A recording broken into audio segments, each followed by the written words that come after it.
سالانہ امتحانات برائے ہومیوپیتھک ڈاکٹرز پاکستان سمیت جہلم میں بھی اختتام پذیر۔ سالانہ امتحانات برائے سال 2024 DHMS ہادی ہومیوپیتھک میڈیکل کالج جہلم میں نیشنل کونسل برائے ہومیوپیتھی حکومت پاکستان کے SOPs کے تحت منعقد کروائے گئے۔ ان خیالات کا اظہار centre superintendent of examination homeopathic doctor تصور حسین مرزا نے اختتامی تقریب میں کیا۔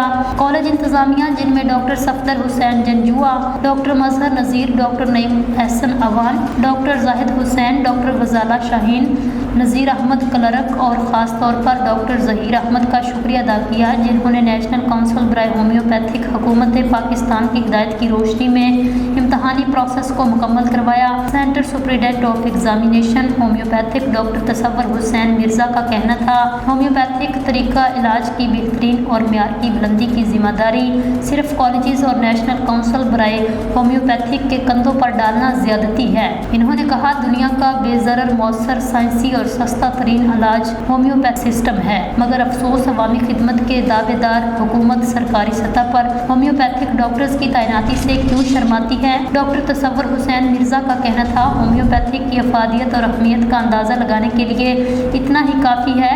ایلوپیتھک ڈاکٹرز اور اسپیشلسٹ معالجین کو انگریزی طریقہ علاج سے خاطر خواہ افاقہ یا مکمل شفا نہیں ملتی تو پھر اپنے مریضوں کو اچھے ہومیوپیتھک ڈاکٹر سے ملنے کا کہا جاتا ہے۔ Centre superintendent of examination homeopathic doctor تصور حسین مرزا نے ہادی ہومیوپیتھک میڈیکل کالج جہلم کے چیئرمین ڈاکٹر ظہیر احمد اور کالج انتظامیہ کا ایک بار پھر شکریہ ادا کیا، جو انہوں نے گفٹ، سویٹ اور نقدی یادگار کے طور پر پیش کیا۔